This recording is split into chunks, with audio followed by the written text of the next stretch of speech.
What's up, everybody? Welcome back to the channel. Today we just have something very simple. I'm going to be going over a quick overview on how I open my pool and how I keep it nice and clean all summer long with just using chlorine and baking soda. So let me kind of go over what I typically do. Now, I did start this yesterday. I actually had a full tarp covering the pool. I unhooked the tarp and I took a hose and I siphoned all of the old dirty water that was sitting on top of the tarp. I siphoned that out. Then I actually folded the tarp out of the pool so that none of the actual algae and dirt and leaves and grime slid into the pool. So I flipped the whole tarp out of the pool and then I washed the tarp over here off to the side. Then what I did was I hooked up my pump. Now, I typically have a chlorinator, but I did not use that yet. I just hooked up the pump, everything was cleaned out, and I dumped about 4 gallons of liquid chlorine in the pool. And I'll let that filter for a couple days. Then what I'll do is I'll pull out the AquaBot, which I just got a new one this year. So this video is going to be more of a overview and how to use the new AquaBot I got. But after this filters for a couple days, typically what you're going to see is any kind of dirt and grime that's in the pool will start to circulate and end up in the middle, just like it did here. Okay, so then what I'm going to do is I'll put the AquaBot in this year. It'll scrub the whole bottom of the pool, and then I'll test my water. But that's typically all I do. I just use liquid chlorine, and then sometimes I'll have a chlorinator over here for just a steady flow of chlorine in the pool. But typically that's the only 2 things I use in my pool is chlorine and baking soda. That's it. And if my pH levels get a little bit out of hand, I use some baking soda. And when my chlorine goes low, I usually just add another gallon of liquid chlorine. But honestly, that's it. I don't use all those chemicals that the pool companies want to sell you. Because for one, that's very expensive stuff to buy. And all these different things that people are spending hundreds and hundreds and hundreds of dollars on, I never use it. I literally use chlorine and baking soda, and my pool stays crystal clear all summer. And I do test it every week. Okay, I do test my pool every week, but that's the only things I really test for, chlorine and pH. Because typically when I keep my chlorine and pH levels where they need to be, everything else tends to test out pretty fine. So we're gonna let this filter for another couple days, and we're gonna jump back into this video with an unboxing and review of the new AquaBot that I got this year, which we will cover when we come back. See you in a minute. Okay, so we are back. It has been about 2 days now that I've had the filter just running and cleaning out and filtering the water. Now again, I have not done anything else to this pool besides put about 4 gallons of liquid chlorine in the pool and 1 big 12-pound bag of baking soda, which is pretty much all I use all summer long. Now, I do have a chlorinator that I use, but I'll hook that up after the pool is completely ready to go. Here's the chlorinator right here. Now what this does, so in here, I can buy a mineral cartridge that'll last all season long. So once I put a mineral cartridge in there, it'll basically last all summer. And here, once you take this off, there's a tube in here that you fill up with all of your 1-inch chlorine pellets. Then you can actually use this dial on the top to dial down how much chlorine you want to be pumping into the pool. So I usually keep that on low because, again, I still use roughly about 1 gallon of liquid chlorine in the pool per week, give or take. This just pretty much fills in the gaps and keeps a steady flow of chlorine going into the pool. But if we come over here and look at the pool, and you can see here, it's looking pretty good. Okay, I just still have all the dirt in the pool that was circulated to the center that was from closing the pool. But overall, the water's looking pretty crystal clear already. And I already tested my water, and as you can see here, I don't know if you can see it, my chlorine's probably still a little low. It's kind of hard to tell, but you can kind of see it's probably somewhere in this range here. So I'm probably going to have to add another gallon of chlorine or so in here to get it up to where I like to have it, because I like to have it about between 1.5 to 3, somewhere in this darker range right here. And then my pH is probably right around the 7.5 range. So the pH is actually pretty good already. So it's one of those things where, again, I don't usually get involved in all the crazy chemicals that the pool companies want to sell you. I pretty much use chlorine and baking soda, and that's it. Again, I buy a whole bunch of gallons of liquid chlorine. I tend to think the liquid chlorine does a better job in the water, because a lot of times the powder and pellets has to dissolve, and sometimes it doesn't always work. But the liquid chlorine does a pretty good job. And again, all I'm doing is filtering it out. I have this Hayward Voyager pump over here.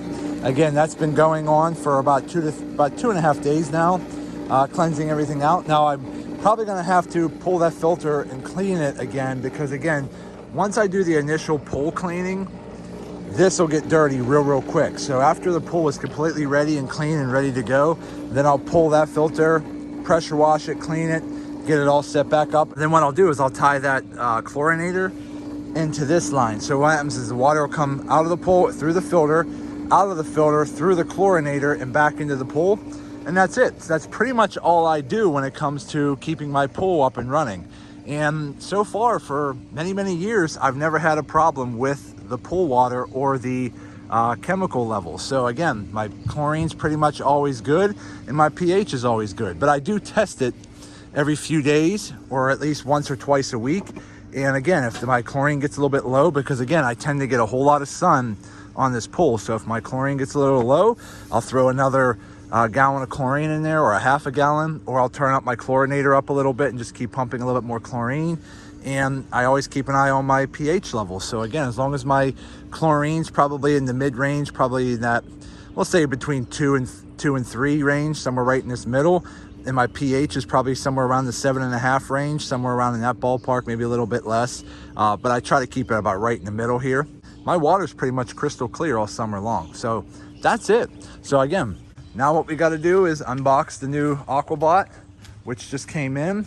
Now this one here was meant for above ground swimming pools, up to around 30 to 33 foot in diameter. And this one here, you could pretty much get this online for around $500.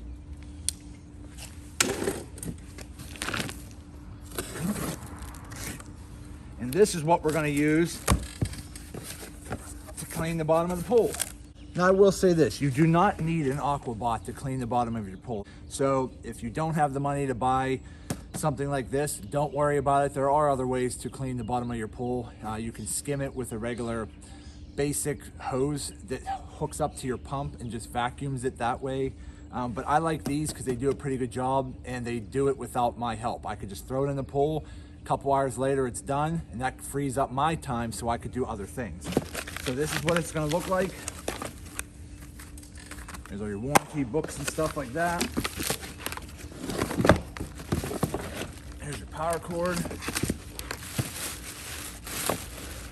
Let's get this out. Here's your power box. All right. So there you go. That is the new AquaBot here. Now I bought this on Amazon for around $500, and I'll post a link in the description of this video. But this one here, what I liked about it was, again, it was a high energy efficient model. It was meant for above ground pools. It's technically rated for a 30-foot pool to clean it in 1.5 hours. It has your power on box right here. Again, pretty simple, plug it in, turn it on, you're good to go. And I also like it because it's a top mount basket. Because my last AquaBot that I had was a bottom mount that you actually had to unscrew and unclip, and it was a pain in the butt. This one is super nice. It's very easy to work with. And again, drops in there, good to go. So that's really it. There's not much to it. You literally unstrap your cord, plug this cord into this side of the power box, plug your power box into a power source, and you hit the on button and you're pretty much good to go. And just let it do its thing. This one here will actually climb walls. So it's got your main fins here, these rubber fins. It sweeps everything into here. And this right here is where the vacuum sucks everything into here, into the filter box. It has your rubber tracks here that'll allow it to maneuver around the bottom of the pool and climb the walls. So it'll climb up the walls. So again, it has these little rubber fins here to keep any of the debris from like sliding out the sides. So again, this is a very nice unit, and we're gonna try it out today. So basically, this is what's gonna be replacing my old unit that I used to have for many years. It croaked last year. So this year we got a new one, and let's try it out. So okay, so we got the actual power box plugged in. And I have the cord plugged into the power box. The robot's sitting right here. And what I also like about this is it has a float on the power cord, which will pretty much keep your power cord sitting up like this. That way it doesn't actually come down and get tangled. So what we could do is we're gonna go ahead and drop this in the pool.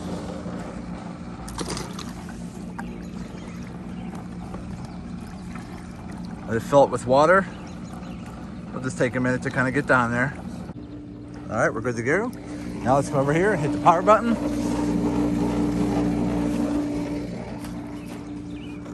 And it's off. So then what I'll do is I'll just throw all the cord in the pool.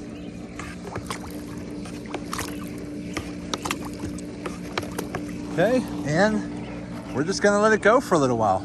And hopefully within a couple hours, all this dirt that got circulated to the middle will be gone. And then hopefully by later today, this pool should be pretty much ready to go. So we'll be back in a little bit. So again, it's doing its job. It's moving around.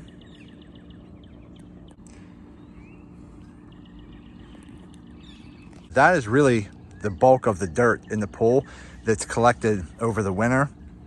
And what we're gonna do is, because I let that pump for a couple days, and I take my inlet that comes into the pool and I actually face it on an angle to create like a circular motion, okay?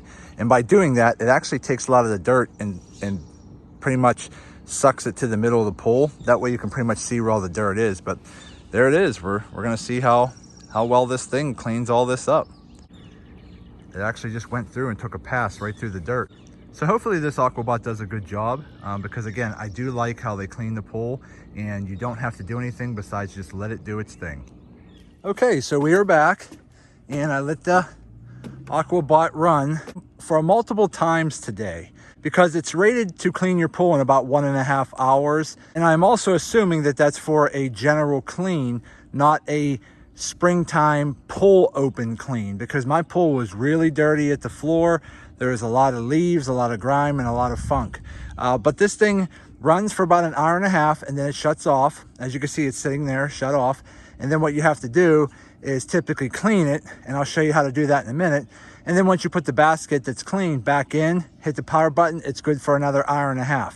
So I did that for about 3 times, and it looks like it actually got most of the dirt and grime and leaves off the floor. So again, about 4 hours or so on and off today, it did a good job. And I emptied the basket about 3 times, and it really has picked up a lot of dirt and funk from the pool. So far I'm pretty happy with it. So let's go over and pull it out and I'll show you how to clean it. So I'm gonna go ahead, turn it off. And I'm gonna set you up here. Okay, so what we're gonna do is we're gonna pull it in. Okay, so basically what you want to do is just lift it up. Let a lot of the water drain out.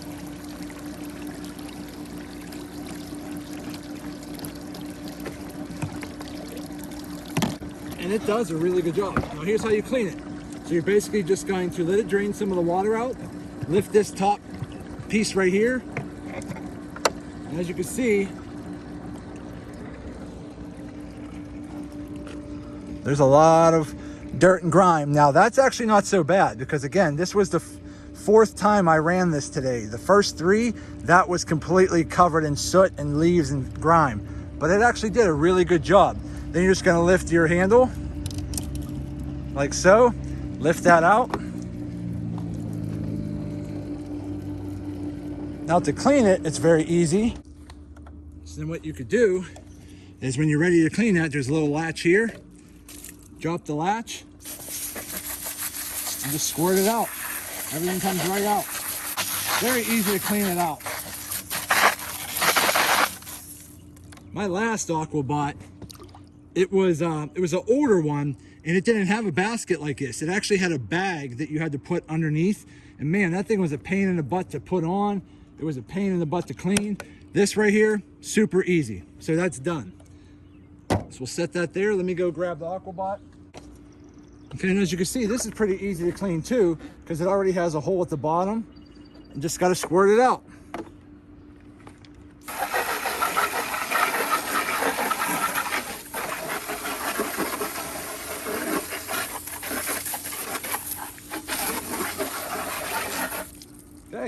we're done. Okay, so now that we just have it sitting over here, it's just sitting here drying. So again, everything's nice and clean. Basket's nice and clean. Everything's good to go, and that's it. So this is very, very simple, very easy to use. You literally just plug the end into the power box, hit the power button. Obviously make sure your filter is put back in. Putting it in and out is very simple. You just take the filter, set it down. Now this is spring loaded, so basically push it down and then shut your lid. Done. When you're ready to empty it, lift that, pull it out. Then you could drop the bottom hatch like so, clean it out, you're good to go. So that's it. So again, my first initial impressions of this Dolphin E10 is good. It did a really good job cleaning my pool. And again, this was the first spring cleaning. Now what I'm gonna do next is clean my filter, because that's been running for about two to 3 days now, filtering all the funk out of here. And that AquaBot is actually, while it's cleaning, it's gonna stir up some of the cloudiness. It's gonna take another couple days of filtering for this to get crystal clear. But so far, I tested my water earlier. My chlorine levels are good, my pH levels are good. All I gotta do is clean the filter. I'll pull that filter out, pressure wash it, put it back in, let this filter for a couple more days. I might actually run the AquaBot one more time, just in case some of the stuff that's floating around settles at the bottom. We'll clean that up and we should be good to go. So again, that is my initial unboxing and impression of the Dolphin E10 AquaBot. Again, it is rated for a 30-foot pool and it worked just fine. So again, it just took a little bit longer. Again, once my pool is clean, I assume that probably 1.5 hours is all it's gonna take to do a thorough cleaning of my pool. It took a little longer today because this was the first spring cleaning that I had to do. So there was a lot of grime that had to be cleaned off the bottom of the pool. But overall, I'm very happy with it. Definitely worth the $500 I spent. I've went out to a couple of the different pool companies and they have the AquaBots from 700, 800 to well over 1,000, and they seem to do the same thing. So for $500 off Amazon, it came with a 2-year warranty. I'm really happy with it. I can't complain, and my pool is going to look a lot better now because I got an AquaBot again. So again, I hope this video helps you out, maybe helps you make a better decision when you're shopping for one yourself. But again, if you like this video, hit that thumbs up button. If you have any questions, leave them in the comment section and I'll get back to you as soon as I possibly can. Do me a favor, subscribe to the channel because it definitely helps me out and I greatly appreciate it. So that's it. I just wanted to say thank you to each and every one of you. Again, I appreciate you all. Thank you. See you in the next video.